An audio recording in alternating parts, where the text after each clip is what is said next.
Juan, pensando en esta preocupación que existe sobre la urbanización del río Santa Catarina, que en este momento está empezando con un viaducto y que ha sido un proyecto desde que Alex borró todo lo que había, ¿no? Ujú, Ya ves que hay arquitectos que ven al río como un terreno, etcétera, ujú, ¿no? ujú. Eh, Sabemos que la ciudad es capaz de borrar ecosistemas vitales y pensando en uno elemental, fundacional, que fueron los ojos de agua de Santa Lucía y el arroyo Santa Lucía. Tú conoces esta historia. ¿Cómo podrías como explicarnos, contarnos un poco sobre esto, ¿no? ¿Cómo fue que la ciudad eliminó de su cuerpo, de su territorio, estos cuerpos de agua? Los ciudadanos se fueron olvidando de por qué era importante eso, ¿no? Se entiende, esa es la historia de las ciudades grandes. Hay un elemento original que atrae a alguien a poblar ese sitio, y después de la supervivencia, de la lucha por la supervivencia, después de algunas generaciones se logra ya cierta estabilidad, y de ahí en adelante es crecer la población y traer de afuera todo lo que necesita la ciudad. Como sabemos, pues la ciudad no produce nada, es decir, no produce su propio sustento, viene de afuera. La ciudad produce quizá conocimientos, servicios, pero su sustento no, lo tiene que traer de afuera. Solo cuando llega a ese punto es cuando ya se olvidó para qué era buena la naturaleza, ¿no? Y esto le tomó a Monterrey más o menos unos 3 siglos en que sucediera, ¿no? Mucha gente suele decir, y eso es un lugar común aquí en Monterrey, ¿cómo es posible que hayan establecido esta ciudad aquí en condiciones tan adversas y de no había nada? Bueno, se equivocan, ¿no? Los conquistadores españoles, o toda esa gente heroica del siglo XVI, no eran ningunos tontos. Es más, no eran urbanícolas, eran gente de campo también, gente que sabía de naturaleza.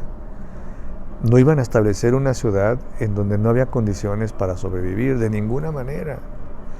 Peor, en un lugar en donde no había ningún otro motivo para estar aquí. Aquí no había minas de oro ni de plata, ni ninguna otra cosa que se pudiera vender. Aquí no había riquezas de las cosas que se consideraban importantes en el siglo XVII, en el siglo XVI. Entonces no había ninguna otra razón para establecerse aquí, sino que era una buena tierra. Tierras de pan llevar, como se decía en el castellano antiguo, ¿no?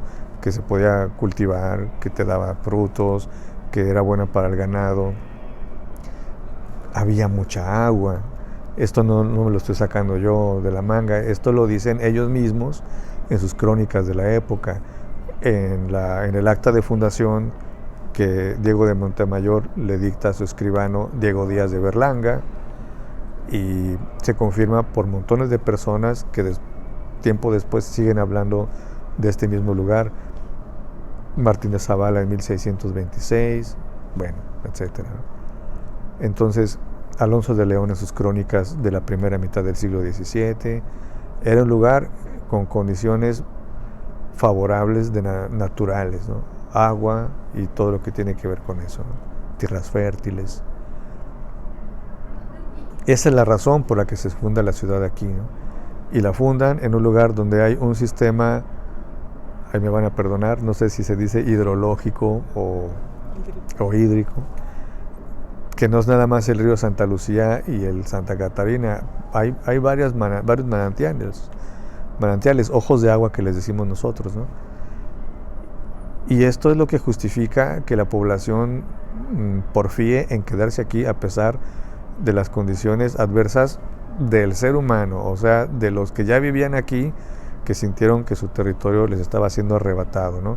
Los aborígenes, los indígenas de este sitio, que eran seminómadas, y que en cuanto vieron que gente estaba estableciéndose de manera fija, pues obviamente lo veían como una amenaza, ¿no? Y trataron y los combatieron todo lo que pudieron hasta que perdieron esa guerra 200 años después.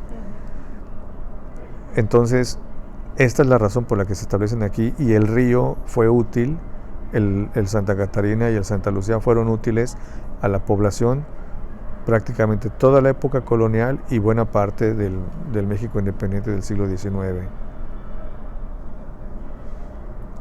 Y entonces, llegamos al siglo, a finales del siglo XIX, que es cuando se canaliza. ¿Es la primera intervención fuerte sobre el arroyo Santa Lucía?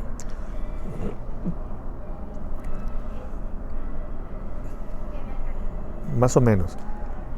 Desde la época de Gonzalitos se habían hecho algunas canalizaciones, porque a Gonzalitos le toca vivir en Monterrey en la década de 1840 hasta que se muere en 1888, ¿no?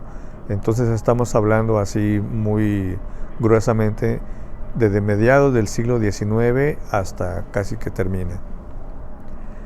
Y Gonzalitos es médico y representa al cientificismo del siglo XIX en este modesto Monterrey de esa época.